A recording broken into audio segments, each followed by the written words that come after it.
ದ್ವಿತೀಯ ಪಿ.ಯು.ಸಿ ವಿದ್ಯಾರ್ಥಿಗಳಿಗೆ ಚಾನಲ್ಗೆ ಸ್ವಾಗತ. ಈಗ ನಿಮ್ಮ ರಾಜ್ಯಶಾಸ್ತ್ರದ ದ್ವಿತೀಯ ಪಿ.ಯು.ಸಿಯ ಮಾದರಿ ಪ್ರಶ್ನೆ ಪತ್ರಿಕೆ 1, 2, 3 ಈ 3 ಪತ್ರಿಕೆಗಳ ಉತ್ತರಗಳನ್ನು ಒಂದೇ ವಿಡಿಯೋದಲ್ಲಿ ನೀಡ್ತಾ ಇದ್ದೀನಿ. ತಪ್ಪದೇ ನೋಡಿ. ಈಗಾಗಲೇ ನಿಮ್ಮ ಬೇರೆ ಬೇರೆ ವಿಷಯಗಳ ಸಾಕಷ್ಟು ವಿಡಿಯೋಗಳನ್ನು ಕೂಡ ಮಾಡಿದ್ದೀವಿ. ಪ್ರಶ್ನೆ ಪತ್ರಿಕೆಯ ಕುರಿತಂತೆ ಅವುಗಳ ಉತ್ತರಗಳನ್ನು ಅವನ್ನು ತಪ್ಪದೇ ನೋಡಿ. ಮತ್ತು ಈಗ ಯಾರು ಇನ್ನೂ ಸಬ್ಸ್ಕ್ರೈಬ್ ಆಗಿಲ್ಲ, ಸಬ್ಸ್ಕ್ರೈಬ್ ಆಗಿ. ಮತ್ತೆ ಬೇರೆ ಬೇರೆ ವಿಷಯಗಳನ್ನು ಕೂಡ ಮಾಡ್ತಾನೆ ಇರ್ತೀವಿ.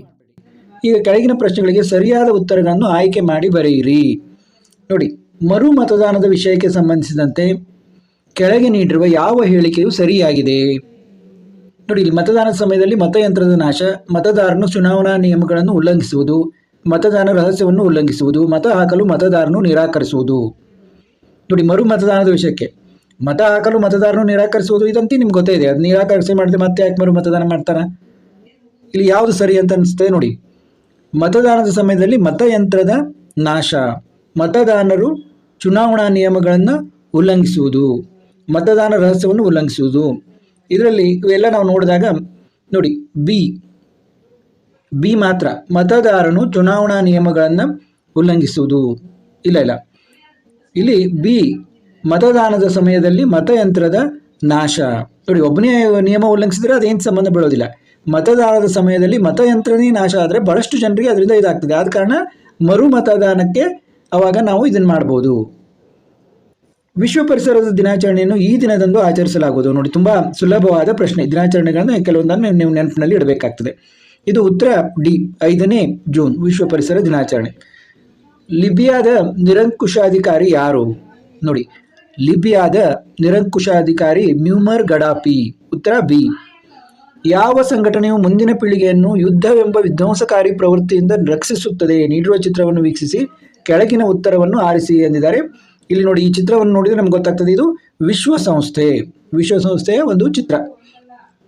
ಈ ಕೆಳಗಿನ ಯಾವ ಹೇಳಿಕೆ ಸೂಕ್ತವಾಗಿದೆ? ಇಲ್ಲಿ ನೋಡಿ, ಇಂದಿರಾ ಗಾಂಧಿ ಮತ್ತು ಜೆ.ಡಿ. ಭುಟ್ಟೋ ತಾಷ್ಕೆಂಟ್ ಒಪ್ಪಂದಕ್ಕೆ ಸಹಿ ಹಾಕಿದರು. ನೋಡಿ, ತಾಷ್ಕೆಂಟ್ ಒಪ್ಪಂದ ಯಾರ ನಡುವೆ? ಅವಾಗ ಲಾಲ್ ಬಹದ್ದೂರ್ ಶಾಸ್ತ್ರಿ ಅವರಿದ್ದರು. ಅಯೂಬ್ ಖಾನ್ ಮತ್ತು ಇಂದಿರಾ ಗಾಂಧಿ ಸಿಮ್ಲಾ ಒಪ್ಪಂದಕ್ಕೆ ಸಹಿ ಹಾಕಿದರು. ಇದು ಅಲ್ಲ. ಜವಾಹರ್ಲಾಲ್ ನೆಹರು ಮತ್ತು ಚೌ ಎನ್ ಲಾಯ್ ಪಂಚಶೀಲ ತತ್ವಕ್ಕೆ ಸಹಿ ಹಾಕಿದರು. ಇದು ಸರಿಯಾದ ಒಂದು ಹೇಳಿಕೆ. ಸಿ ಸರಿಯಾದ ಹೇಳಿಕೆ. ಈಗ ನಾವು ಕೆಳಗಿನ ಪ್ರಶ್ನೆಗಳಿಗೆ ಖಾಲಿ ಬಿಟ್ಟ ಸ್ಥಳ ಭರ್ತಿ ಮಾಡಿ ಸೆಕೆಂಡ್ ಇದಕ್ಕೆ ಬಂದ್ವಿ. ಈಗ ಇಲ್ಲಿ ನೋಡಿ, 5 ನಿಮಗೆ ಪದಗಳನ್ನು ಆಲ್ರೆಡಿ ಕೊಟ್ಟಿರ್ತಾರೆ. ಯಾವುದು ಸೂಕ್ತವಾದದ್ದು ಅನ್ನೋದನ್ನು ನೋಡಿ ನಾವು ಬರಿಬೇಕಾಗ್ತದೆ. ಮೊದಲನೇದು ನೋಡಿ, ಡ್ಯಾಶ್ ರವರು ತಾವು ಆಯ್ಕೆಯಾಗಿ ಬಂದ ಪಕ್ಷವನ್ನು ಬಿಟ್ಟು ಬೇರೆ ಪಕ್ಷಕ್ಕೆ ಸೇರಿದಾಗ ಪಕ್ಷಾಂತರ ನಿಷೇಧ ಕಾಯ್ದೆ ಅನುಸಾರ ಶಾಸನ ಸಭಾ ಸದಸ್ಯವನ್ನು ಕಳೆದುಕೊಳ್ಳುವುದಿಲ್ಲ. ಯಾರು? ಸ್ಪೀಕರ್. ಯಾಕಂದರೆ ಯಾರು ಸ್ಪೀಕರ್ ಆಗಿ ಆಯ್ಕೆ ಆಗ್ತಾರೆ ಆಗ ಅವರು ಪಕ್ಷಾತೀತರಾಗ್ತಾರೆ. ಯಾವುದೇ ಪಕ್ಷಕ್ಕೆ ಅವರು ಸಂಬಂಧ ಪಡೋದಿಲ್ಲ. ಆದ ಕಾರಣ ಅವರು ತಮ್ಮ ಪಕ್ಷವನ್ನು ಬಿಟ್ಟು ಬೇರೆ ಪಕ್ಷಕ್ಕೆ ಸೇರಿದರೂ ಕೂಡ ಪಕ್ಷಾಂತರ ನಿಷೇಧ ಕಾಯ್ದೆ ಅವರಿಗೆ ಅನ್ವಯಿಸುವುದಿಲ್ಲ. ಅವರು ಸದಸ್ಯತ್ವವನ್ನು ಕಳೆದುಕೊಳ್ಳುವುದಿಲ್ಲ. ಡ್ಯಾಶ್ ರಂದು ಜೈವಿಕ ವೈವಿಧ್ಯ ಕಾಯ್ದೆ ಜಾರಿಗೆ ಬಂತು. ಯಾವಾಗ ಜಾರಿಗೆ ಬಂತು? 2002. ನೋಡಿ, ಅತ್ಯಂತ ಸುಲಭ. ಇಲ್ಲಿ ಯಾವುದೇ ಒಂದು ಇಸ್ವಿ ಅದು ಇಲ್ಲ. 2002 ಒಂದೇ ಇರೋದು. ಆರಾಮವಾಗಿ ನೀವು ಕಂಡುಹಿಡಿಬಹುದು. ಇನ್ನು ಡ್ಯಾಶ್ ರವರು ಅಸ್ಮಿತೆಯ ರಾಜಕಾರಣವನ್ನು ಗುರುತಿಸಿದರು. ಡ್ಯಾಶ್ ರವರು ಯಾರು? ಕಾಫ್ಮೆನ್, LA ಕಾಫ್ಮೆನ್ ಅವರು ಅಸ್ಮಿತೆಯ ರಾಜಕಾರಣವನ್ನು ಗುರುತಿಸಿದರು. ಅಂತಾರಾಷ್ಟ್ರೀಯ ನ್ಯಾಯಾಲಯವು ನೋಡಿ, ತುಂಬ ಸುಲಭವಾದ ಪ್ರಶ್ನೆ. ದಿ ಹೇಗ್ ಅನ್ನೋ ಪಟ್ಟಣದಲ್ಲಿ, ದಿ ಹೇಗ್ನಲ್ಲಿದೆ. CHOGM ನ ನಾಯಕತ್ವವನ್ನು ಡ್ಯಾಶ್ ದೇಶ ವಹಿಸಿದೆ. ನೋಡಿ, ಉಳಿದದ್ದು ಯಾವುದು? ಇಂಗ್ಲೆಂಡ್ ದೇಶ ವಹಿಸಿದೆ. ಇನ್ನು ಹೊಂದಿಸಿ ಬರೆಯಿರಿ. ನೋಡಿ, boundary commission sir Cyril Radcliffe. Lal Bahadur Shastri academy ಮಸೂರಿಯಲ್ಲಿದೆ. ಭಯೋತ್ಪಾದನೆ ಅಂತಂದ್ರೆ ಟೆರರೆ. 24ನೇ ಅಕ್ಟೋಬರ್ 1945 ಏನಾಯ್ತು? ಆ ದಿವಸ ವಿಶ್ವಸಂಸ್ಥೆಯ ಸ್ಥಾಪನೆ ಆಯಿತು. ನೋಡಿ, ಅತ್ಯಂತ ಸುಲಭ ಪ್ರಶ್ನೆ. Mooknayak doctor BR Ambedkar. ಇನ್ನು ಈ ಕೆಳಗಿನ ಪ್ರಶ್ನೆಗಳಿಗೆ ಒಂದೊಂದು ವಾಕ್ಯದಲ್ಲಿ ಉತ್ತರಿಸಿರಿ ಎಂದಿದ್ದಾರೆ. ಆಪರೇಷನ್ ಪೋಲೋ ಅಂದ್ರೇನು? ನೋಡಿ, ಆಪರೇಷನ್ ಪೋಲೋ ಅಂತ ಎದಕ್ಕಂತೀವಿ? ನೋಡಿ, ಹೈದರಾಬಾದ್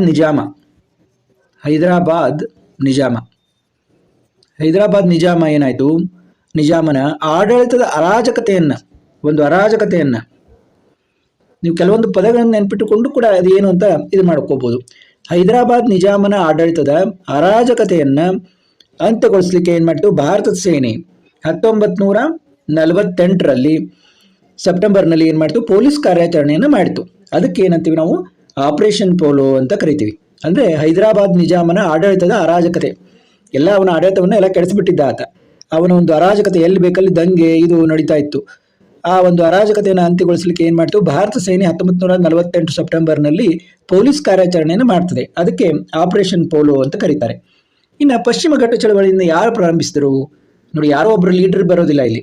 ಪಶ್ಚಿಮ ಘಟ್ಟ ಚಳವಳಿಯನ್ನು ಯಾರು ಪ್ರಾರಂಭಿಸಿದರು ಅಂತ ಕೇಳಿದರೆ 1970ರಲ್ಲಿ ನೆನಪಿಟ್ಕೊಳ್ಳಿ. ಇಸ್ವಿ 1900 ಅಂದರೆ ನಿಮ್ಮ ವೇಟೇಜ್ ಇರುತ್ತೆ ನಿಮ್ಮ ಉತ್ತರಕ್ಕೆ. 1970ರಲ್ಲಿ ಕುದುರೆಮುಖ ಏನು ಒಂದು ಪ್ರದೇಶದಲ್ಲಿ 15 ಲಕ್ಷದ ಎಕರೆ ಭೂಮಿಯನ್ನು ಗಣಿಗಾರಿಕೆಗೆ ಸ್ವಾಧೀನಪಡಿಸ್ಕೋತಾರೆ. ಆವಾಗ ಅಲ್ಲಿನ ಜನರಿಗೆ ತೊಂದರೆಯಾಗಿ ಅಲ್ಲಿನ ಜನರು ಮತ್ತು ಕೆಲವು ಪರಿಸರವಾದಿಗಳು ಈ ಒಂದು ಪ್ರದೇಶವನ್ನು ಉಳಿಸ್ಕೋಬೇಕು ಗಣಿಗಾರಿಕೆಯಿಂದ ಅಂತ ಆ ಒಂದು ಚಳವಳಿಯನ್ನು ಪ್ರಾರಂಭ ಮಾಡ್ತಾರೆ. ಪಶ್ಚಿಮ ಘಟ್ಟ ಚಳವಳಿಯನ್ನು ಪ್ರಾರಂಭ ಮಾಡ್ತಾರೆ ಪರಿಸರವಾದಿಗಳು ಮತ್ತು ಅಲ್ಲಿನ ಜನರು. ಜಿಲ್ಲೆಯಲ್ಲಿ ಮಾನವ ಹಕ್ಕುಗಳನ್ನು ರಕ್ಷಿಸುವ ಮುಖ್ಯಸ್ಥರು ಯಾರು? ನಿಮಗೆಲ್ಲ ಗೊತ್ತಿದೆ, ಜಿಲ್ಲೆಯಲ್ಲಿ ಆಲ್ಮೋಸ್ಟ್ ಎಲ್ಲದಕ್ಕೂ ಒಬ್ಬರು ಇದಿರ್ತಾರೆ. ಯಾರು ಅಂತಂದರೆ ಜಿಲ್ಲಾಧಿಕಾರಿಗಳು ಮಾನವ ಹಕ್ಕುಗಳನ್ನು ರಕ್ಷಿಸುವ ಮುಖ್ಯಸ್ಥರು. LAC ಅನ್ನು ವಿಸ್ತರಿಸಿ ನೋಡಿ, ಇದು LOC ಅಲ್ಲ, LAC ಅಂತಂದರೆ ಏನು? Line of actual control. Line of actual control. A ಅಂದರೆ ಆ್ಯಕ್ಚುವಲ್ ಕಂಟ್ರೋಲ್. ಇಲ್ಲಿ ಬರಲಿಕ್ಕೆ ಸರಿ ಆಗ್ತಾ ಇಲ್ಲ. Actual control, line of actual control. Bangabandhu ಅಂತ ಯಾರನ್ನ ಕರೀತಾರೆ? ಶೇಖ್ ಮುಜಿಬುರ್ ರೆಹಮಾನ್ ಅವ್ರನ್ನ ಬಂಗಬಂಧು ಅಂತ ಕರೀತಾರೆ. ಇನ್ನು ಭಾಗ ಬಿಯಲ್ಲಿ ನೋಡಿ, ಕೆಳಗಿನ ಯಾವುದಾದ್ರೂ 5 ಪ್ರಶ್ನೆಗಳಿಗೆ ಉತ್ತರಿಸಿ ಎಂದಿದ್ದಾರೆ. 2-3 ವಾಕ್ಯಗಳಲ್ಲಿ ಹೇಳಿದ್ದಾರೆ. ರಾಜ್ಯವೇ ಚುನಾವಣಾ ವೆಚ್ಚವನ್ನು ಭರಿಸುವುದು ಅಂದ್ರೇನು? ನೋಡಿ, ರಾಜ್ಯವೇ ಚುನಾವಣಾ ವೆಚ್ಚವನ್ನು ಭರಿಸುವುದು ಇಲ್ಲೇ ಒಂದು ಪ್ರಶ್ನೆಯಲ್ಲೇ ಇದೆ.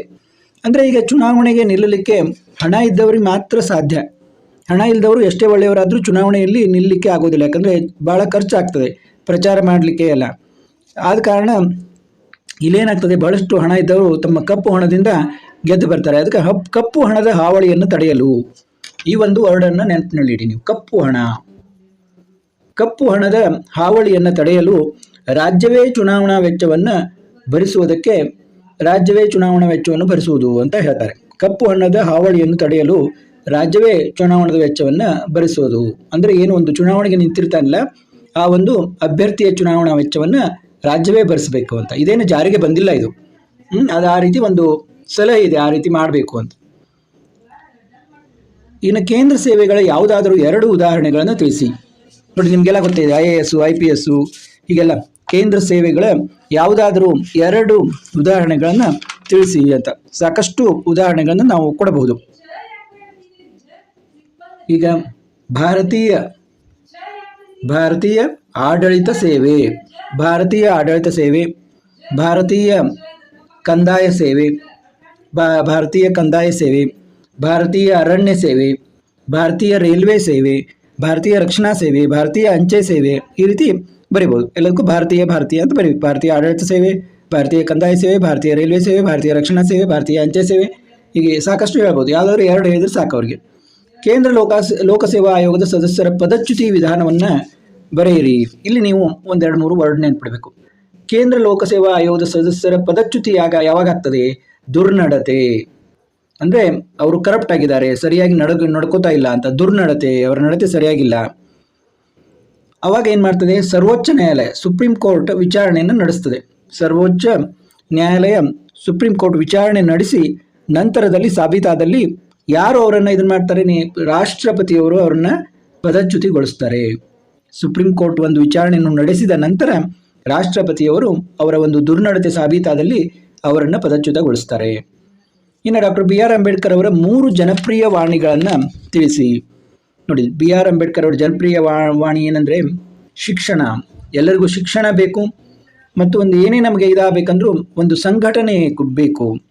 ಶಿಕ್ಷಣ, ಸಂಘಟನೆ ಮತ್ತು ಹೋರಾಟ.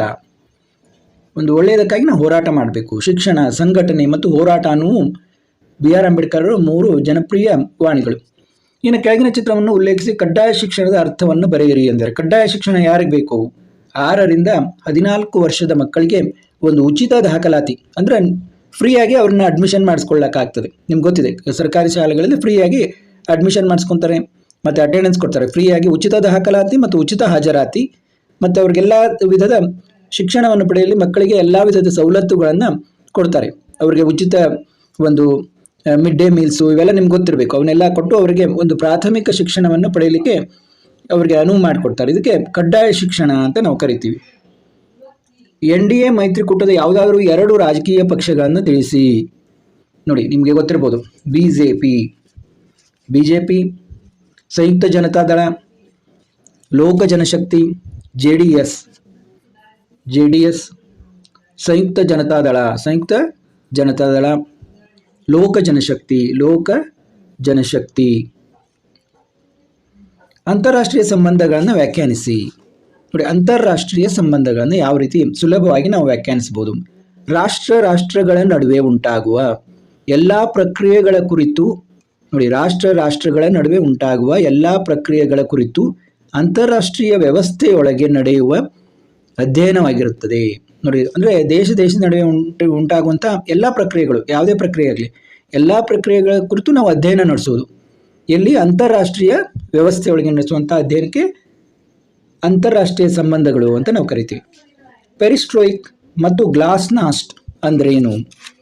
ನೋಡಿ, ಪೆರಿಸ್ಟ್ರೋಯಿಕ್ ಅಂತಂದ್ರೆ ಏನು? ಪುನರ್ರಚನೆ,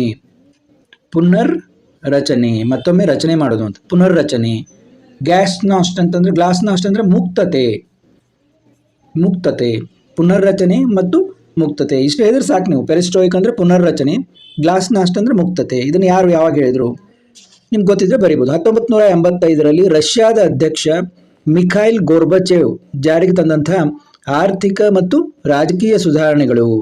1985ರಲ್ಲಿ ರಷ್ಯಾದ ಅಧ್ಯಕ್ಷ ಮಿಖೈಲ್ ಗೋರ್ಬಚೇವ್ ಜಾರಿಗೆ ತಂದಂತಹ ಆರ್ಥಿಕ ಮತ್ತು ರಾಜಕೀಯ ಸುಧಾರಣೆಗಳು, ಈ ಒಂದು ಪದ ಬಂದಿದೆ, ಪುನರ್ರಚನೆ ಮತ್ತು ಮುಕ್ತತೆ ಅಂತ, ಪೆರಿಸ್ಟ್ರೋಯಿಕ್ ಮತ್ತು ಗ್ಲಾಸ್ನಾಸ್ಟ್ ಅಂತ. ಇನ್ನು ಕೆಳಗಿನ ಯಾವುದಾದ್ರೂ 6 ಪ್ರಶ್ನೆಗಳಿಗೆ ಪ್ರತಿಯೊಂದಕ್ಕೂ 15-20 ವಾಕ್ಯಗಳಲ್ಲಿ ಉತ್ತರಿಸಿ ಅಂದಿದ್ದಾರೆ. ನೋಡಿ, 6 ಪ್ರಶ್ನೆಗಳಿಗೆ. ನೋಡಿ, ಈಗಾಗಲೇ ನಾನು ಎಲ್ಲ ಬ್ಲೂ ಪ್ರಿಂಟ್ಗಳನ್ನು ಮಾಡಿದ್ದೀನಿ. ನೀವು ಕೆಲವು ಚಾಪ್ಟರ್ಗಳನ್ನು ಓದಿಸಿದ್ರು ಕೂಡ 80ಕ್ಕೆ 80 ಅಂಕ ಪಡಿಬಹುದು. ಅದನ್ನು ಬ್ಲೂ ಪ್ರಿಂಟ್ಗಳ ಬಗ್ಗೆ ನಾನು ಮಾಡಿರುವಂಥ ವಿಡಿಯೋಗಳನ್ನು ಕೂಡ ತಪ್ಪದೇ ನೋಡಿ. ಇಲ್ಲಿ ನೋಡಿ, ಜುನಾಗಢ, ಹೈದರಾಬಾದ್ ಮತ್ತು ಕಾಶ್ಮೀರದ ವಿಲೀನದ ಕುರಿತು ಬರೆಯಿರಿ. ರಾಜ್ಯಗಳ ಪುನರ್ರಚನೆಗೆ ಭಾಷೆಯು ಆಧಾರವಾಗಿರಬೇಕೆಂಬುದಕ್ಕೆ ಕಾರಣಗಳನ್ನು ನೀಡಿ. ಮುಖ್ಯ ಕಾರ್ಯದರ್ಶಿಯ ಕಾರ್ಯಗಳನ್ನು ವಿಮರ್ಶಾತ್ಮಕವಾಗಿ ಚರ್ಚಿಸಿ. ಅವೈಜ್ಞಾನಿಕ ಭೂ ಸ್ವಾಧೀನದ ಕುರಿತು ಬರೆಯಿರಿ. ರಾಷ್ಟ್ರ ನಿರ್ಮಾಣದ ವಿವಿಧ ಅಗತ್ಯಾಂಶಗಳನ್ನು ವಿವರಿಸಿ. ಅಸ್ಮಿತೆಯ ರಾಜಕಾರಣದ ಉದಯಕ್ಕೆ ಕಾರಣವಾಗುವ ಅಂಶಗಳು ಯಾವುವು? ಯುವ ಜನಾಂಗವು ಭ್ರಷ್ಟಾಚಾರ ವಿರುದ್ಧ ಚಳವಳಿಯಲ್ಲಿ ಸಕ್ರಿಯವಾಗಿ ಪಾಲ್ಗೊಳ್ಳುವರು ಎಂಬುದನ್ನು ಈ ಚಿತ್ರ ವೀಕ್ಷಿಸಿ ಸಮರ್ಥಿಸಿ. ಅಂತಾರಾಷ್ಟ್ರೀಯ ಸಂಬಂಧಗಳ ಪರಿಕಲ್ಪನೆಯನ್ನು ವಿವರಿಸಿರಿ. ವಿಶ್ವ ಶಾಂತಿಯನ್ನು ಪ್ರೋತ್ಸಾಹಿಸುವ ನಿಟ್ಟಿನಲ್ಲಿ ಸಂಸ್ಥೆಯಲ್ಲಿ ಭಾರತದ ಪಾತ್ರವನ್ನು ವಿಮರ್ಶಕವಾಗಿ ಚರ್ಚಿಸಿ. ಇನ್ನು ನೋಡಿ, ಕೆಳಗಿನ ಯಾವುದಾದ್ರೂ 2 ಪ್ರಶ್ನೆಗಳಿಗೆ 30 ವಾಕ್ಯ 40 ವಾಕ್ಯಗಳಲ್ಲಿ ಉತ್ತರಿಸಿ. ಭಾರತದಲ್ಲಿ ಪಕ್ಷ ಪದ್ಧತಿಯ ಸ್ವರೂಪವನ್ನು ವಿವರಿಸಿ. ಕೋಮುವಾದ ಕಾರಣಗಳು ಮತ್ತು ಅವುಗಳ ಪರಿಹಾರೋಪಾಯಗಳನ್ನು ವಿವರಿಸಿ. ಉದಾರೀಕರಣದ ಅರ್ಥ, ಮಹತ್ವ ಮತ್ತು ರಾಜಕೀಯ ಪರಿಣಾಮಗಳನ್ನು ವಿವರಿಸಿ. ಭಾರತ ವಿದೇಶಾಂಗ ನೀತಿಯ ಮೂಲ ತತ್ವಗಳನ್ನು ವಿವರಿಸಿ. ಇಲ್ಲಿ ಕೂಡ ನೀವು ಬ್ಲೂ ಪ್ರಿಂಟನ್ನು ನೋಡಿಕೊಂಡು ಯಾವ ಚಾಪ್ಟರ್ನಿಂದ 10 ಮಾರ್ಕ್ಸ್ ಕ್ವಶನ್ ಬರ್ತವೆ ಅನ್ನೋದನ್ನು ನೋಡಿಕೊಂಡು ನೀವು ತಯಾರಾಗಿಬಿಟ್ರೆ, ನಾನು ಏನಾಗಲೇ ವಿಡಿಯೋದಲ್ಲಿ ಹೇಳಿದ್ದೀನಿ ಯಾವ ರೀತಿ ತಯಾರಾಗಬೇಕು, ಆ ರೀತಿ ನೀವು ತಯಾರಾಗಿಬಿಟ್ರೆ ಆರಾಮಾಗಿ ನೀವು 80ಕ್ಕೆ 80 ಅಂಕ ಪಡಿಬೋದು.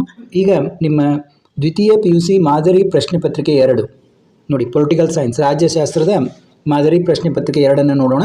ಈಗ ಭಾಗ ಎ ಯಲ್ಲಿ ನೋಡಿ, ನಿಮಗೆಲ್ಲ ಗೊತ್ತಿದೆ, ಭಾಗ ಎ ಯಲ್ಲಿ ಪ್ರಶ್ನೆಗಳನ್ನು ಬರೆಯಬೇಕಾದರೆ ಏನು ಕಾಟ್ ಹೊಡೆದು ಬರೆಯೋದು ಇದೆಲ್ಲ ಮಾಡಬೇಡಿ. ಏಕೆಂದರೆ ಪ್ರಶ್ನೆಗಳಿಗೆ ಪ್ರಥಮವಾಗಿ ಬರೆದ ಉತ್ತರಗಳನ್ನು ಮಾತ್ರ ಮೌಲ್ಯಮಾಪನದಲ್ಲಿ ಪರಿಗಣಿಸಲಾಗುವುದು. ಆದ ಕಾರಣ ತುಂಬ ವಿಚಾರ ಮಾಡಿ ಬರೆಯಿರಿ. ಮೊದಲು ನೀವು ಯಾವುದೋ ಒಂದು ಬರೆದ್ರಿ, ನಂತರ ಮತ್ತೆ ಬೇರೆ ಪುಟದಲ್ಲಿ ಮತ್ತೊಂದು ಬರೆದ್ರಿ ಅಂತಂದರೆ ಯಾವುದು ಮೊದಲು ಬರೆದಿರ್ತೀರಿ ಅದನ್ನು ಮಾತ್ರ ಕನ್ಸಿಡರ್ ಮಾಡ್ತಾರೆ. ಈಗ ಕೆಳಗಿನ ಚಿತ್ರವನ್ನು ಪರಿಗಣಿಸಿ ಮತ್ತು ಅದರ ಸದಸ್ಯರಿಗೆ ಸಂಬಂಧಿಸಿದಂತೆ ಸರಿಯಾದ ಉತ್ತರವನ್ನು ಗುರುತಿಸಿ. ನೋಡಿ, ಇಲ್ಲೊಂದು ಟ್ರಿಕ್ ಇಟ್ಟಿದ್ದಾರೆ. ಈ ಒಂದು ಚಿತ್ರವನ್ನು ನೀವು ಗುರುತಿಸಿ ಅದರ ಸದಸ್ಯರಿಗೆ ಸಂಬಂಧಿಸಿದಂತೆ ಉತ್ತರ ಬರೀಬೇಕು. ಇದು ಯಾವುದರ ಚಿತ್ರ? ನೋಡಿ, ಇದು ಚುನಾವಣಾ ಆಯೋಗದ ಚಿತ್ರ. ಇದು ಈ ಚುನಾವಣಾ ಆಯೋಗದಲ್ಲಿ ಎಷ್ಟು ಜನ ಸದಸ್ಯರು ಇರ್ತಾರೆ? ನೋಡಿ, ಚುನಾವಣಾ ಆಯೋಗದಲ್ಲಿ 3 ಜನ ಸದಸ್ಯರು ಇರ್ತಾರೆ. ಆದ ಕಾರಣ 3 ಸದಸ್ಯರು, ಚುನಾವಣಾ ಆಯೋಗದಲ್ಲಿ 3 ಸದಸ್ಯರು ಇರ್ತಾರೆ. ಇನ್ನು AITUC ಅನ್ನು ವಿಸ್ತರಿಸಿ. ನೋಡಿ, AITUC ಅನ್ನು ವಿಸ್ತರಿಸಿ. ನೋಡಿ, all India transport union Congress, all India trade union company, all India trade union Congress, all India time table union Congress. ನೋಡಿ, ಇಲ್ಲಿ ನೋಡಿದ ತಕ್ಷಣ ಸ್ವಲ್ಪ ಅನಿಸುತ್ತೆ, ಯಾವುದೇ ಆದರೂ ಒಂದೇ ಇರೋದು ಸಾಮಾನ್ಯ. AITUC ಅಂತ ಕೊಟ್ಟ ಮೇಲೆ ಇಲ್ಲಿ 2, 3 ಇಲ್ಲಿ ನೋಡಿ ಆಪ್ಷನ್ ಕೊಟ್ಟಿರ್ತಾರೆ. 1, 2, 3, 1, 2, 2, 3 ಹೀಗೆಲ್ಲ ಕೊಟ್ಟಿದ್ದಾರೆ. ಅವಾಗ ನೀವು ಸ್ವಲ್ಪ ಗೆಸ್ ಮಾಡ್ಬೋದು, ಗೊತ್ತಿಲ್ಲ ಅಂದ್ರೂ ಒಂದೇ ಇರಬೇಕು ಇದಕ್ಕೆ ಅಂತ. ಇಲ್ಲಿ ಸಿ ಅಲ್ಲಿ ಒಂದೇ ಕೊಟ್ಟಿದ್ದಾರೆ. ಮೂರನೇದು all India trade union Congress correct ಆದ ಉತ್ತರ. ಸಿ ಸರಿಯಾದ ಉತ್ತರ. ಇಲ್ಲಿ ನೀವು ಸಿ ಅಂತ ಬರಿಬೇಕು. ಸಿ ಅಂತ ಬರೆದು 3 ಮಾತ್ರ ಅಂತಿದೆಯಲ್ಲ, ಅದು ಸರಿಯಾದ ಉತ್ತರ. ಲೇಸಸ್ ಫೇರ್ ಎಂದರೆ ಏನು ನೋಡಿ? ನಿರ್ಬಂಧಿತ ಮಾರುಕಟ್ಟೆ, ಮುಕ್ತ ಮಾರುಕಟ್ಟೆ, ಸಂಕೀರ್ಣ ಮಾರುಕಟ್ಟೆ, ವಿಶಾಲ ಮಾರುಕಟ್ಟೆ.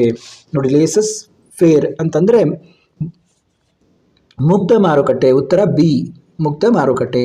ವೆಸ್ಟ್ ಫಾಲಿಯಾ ಒಪ್ಪಂದ ಆದ ಇಸ್ವಿ ನೋಡಿ, ಸಾಧಾರಣ ಒಪ್ಪಂದ ಆದಂಥ ಇಸ್ವಿ ಯಾವುದು ಅಂತ ಕೇಳಿದ್ದಾರೆ. ಅದು ಉತ್ತರ 1648. ಪೆರಿಸ್ಟ್ರೋಯಿಕ್ ಮತ್ತು ಗ್ಲಾಸ್ನಾಟ್ಸ್ ಆರ್ಥಿಕ ಸುಧಾರಣೆಗಳನ್ನು ಜಾರಿಗೊಳಿಸಿದವರು ನೋಡಿ. ಪ್ರಶ್ನೆ ಪತ್ರಿಕೆ 1ರಲ್ಲಿ ಕೂಡ ಇದ್ರ ಬಗ್ಗೆ ಕೇಳಿದ್ರು. ಅಲ್ಲಿ ಏನಂತ ಕೇಳಿದ್ರು? ಪೆರಿಸ್ಟ್ರೋಯಿಕ್ ಮತ್ತು ಗ್ಲಾಸ್ನಾಟ್ಸ್ ಎಂದರೆ ಏನು ಅಂತ ಕೇಳಿದ್ರು. ಪೆರಿಸ್ಟ್ರೋಯಿಕ್ ಅಂದರೆ ಪುನರ್ರಚನೆ, ಗ್ಲಾಸ್ನಾಟ್ಸ್ ಅಂದರೆ ಮುಕ್ತತೆ. ಈ ಆರ್ಥಿಕ ಸುಧಾರಣೆಗಳನ್ನು ಯಾರು ಜಾರಿಗೆ ತಂದರು? ಮಿಖಾಯಿಲ್ ಗೋರ್ಬಚೇವ್ ನೋಡಿ.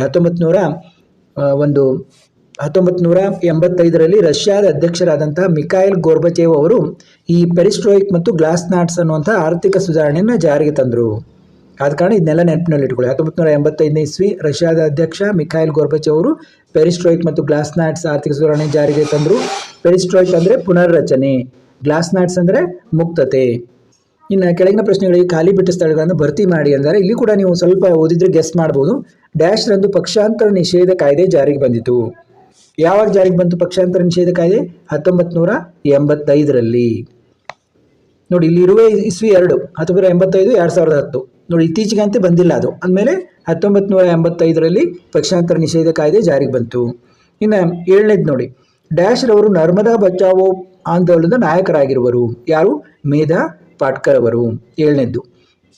ಇನ್ನು ಡ್ಯಾಶ್ ರವರು ರಾಷ್ಟ್ರೀಯ ತುರ್ತು ಪರಿಸ್ಥಿತಿ ಸಮಯದಲ್ಲಿ ಹಣಕಾಸಿನ ಅಧಿಕಾರಗಳನ್ನು ಚಲಾಯಿಸುವರು ನೋಡಿ. ರಾಷ್ಟ್ರೀಯ ತುರ್ತು ಪರಿಸ್ಥಿತಿ ಸಮಯದಲ್ಲಿ ಯಾರು ಅಧಿಕಾರ ಚಲಾಯಿಸ್ತಾರೆ? ರಾಷ್ಟ್ರಪತಿಯವರು. ಡ್ಯಾಶ್ರಲ್ಲಿ ದಕ್ಷಿಣ ಆಫ್ರಿಕಾ ಬ್ರಿಕ್ಸ್ನ ಸದಸ್ಯ ರಾಷ್ಟ್ರವಾಯಿತು ನೋಡಿ. ಇಲ್ಲಿ ಇನ್ನೊಂದೇ ಇಸ್ವಿ ಉಳಿದದ್ದೇ ಆದ ನಮಗೆ 2010. ಆದ ಕಾರಣ ಸುಲಭವಾಗಿ ಗೆಸ್ ಮಾಡ್ಬೋದು ನೀವು. 9ನೇದು 2010. ಡ್ಯಾಶ್ ಎಂಬುದು ಅಣು ಸರಬರಾಜು ಗುಂಪಿನ ರಾಷ್ಟ್ರಗಳು. ಯಾವುವು? NSG ಅನ್ನೋದು ಅಣು ಸರಬರಾಜು ಗುಂಪಿನ ರಾಷ್ಟ್ರಗಳು, NSG. ಇನ್ನು ಹೊಂದಿಸಿ ಬರೆಯಿರಿ ಅಂತ ಕೊಟ್ಟಿರ್ತಾರೆ ನೋಡಿ. ಒಂದು ಸರಿಯಾಗಿ ಹೊಂದಿಸಿದ್ರೆ 1 ಅಂಕ ನಿಮಗೆ ಸಿಗುತ್ತದೆ. ಭಾರತ ರಾಷ್ಟ್ರೀಯ ಕಾಂಗ್ರೆಸ್ ಯಾವಾಗ ಸ್ಥಾಪನೆ ಆಯಿತು? 1885ರಲ್ಲಿ. ಇನ್ನು JPSC ಅಂತಂದ್ರೆ ಏನು?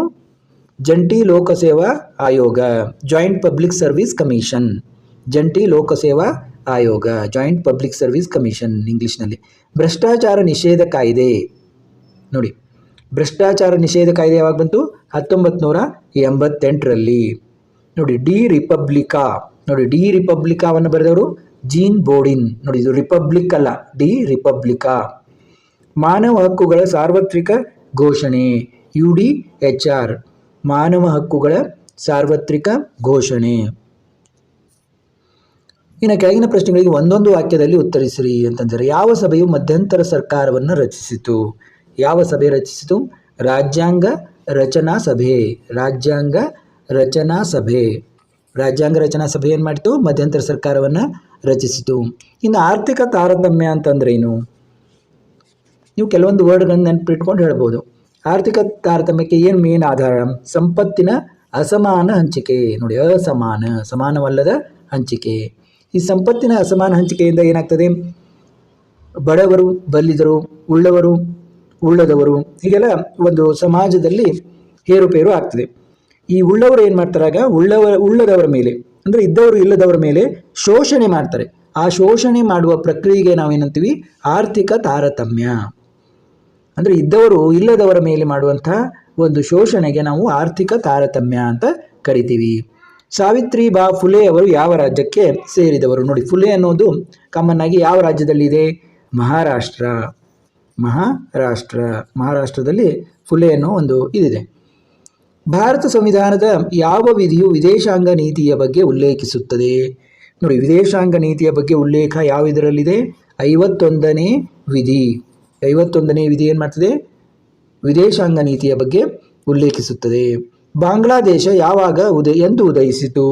ನೋಡಿ, ಬಾಂಗ್ಲಾದೇಶ 1971ರಲ್ಲಿ ಉದಯಿಸಿತು.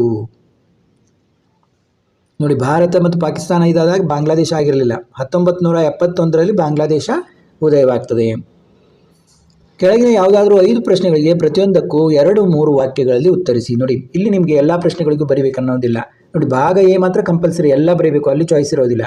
ಅಲ್ಲಿ ನೀವು ಯಾವುದಾದ್ರೂ ಕಡಿಮೆ ಬರೆದರೆ ಮಾರ್ಕ್ಸ್ ಕಳ್ಕೊಳ್ತೀರಾ. ಆದರೆ ಇಲ್ಲಿ ಏನಿದೆ, ಕೆಳಗಿನ ಯಾವುದಾದ್ರೂ 5 ಪ್ರಶ್ನೆಗಳಿಗೆ ಮಾತ್ರ ಬರೆದರೂ ಕೂಡ ನಿಮಗೆ 10 ಅಂಕ ದೊರೀತವೆ. ಈಗ ರಾಜ್ಯಶಾಸ್ತ್ರದ ಬ್ಲೂ ಪ್ರಿಂಟ್ ಕೂಡ ನಾನು ಹಿಂದಿನ ವಿಡಿಯೋದಲ್ಲಿ ಮಾಡಿದ್ದೀನಿ. ಅಲ್ಲಿ ನೋಡಿದರೂ ಕೂಡ ನಿಮಗೆ ಕೆಲವು ಚಾಪ್ಟರ್ಗಳನ್ನು ಓದಿದರೂ ಕೂಡ ನೀವು 80ಕ್ಕೆ 80 ಅಂಕಗಳನ್ನು ಗಳಿಸ್ಬೋದು. ಯಾವ ರೀತಿ ಏನು ಅನ್ನೋದನ್ನು ಆ ವಿಡಿಯೋದಲ್ಲಿ ಡಿಸ್ಕಸ್ ಮಾಡಿದ್ದೀನಿ. ಆ ವಿಡಿಯೋನು ಕೂಡ ನೋಡಿ.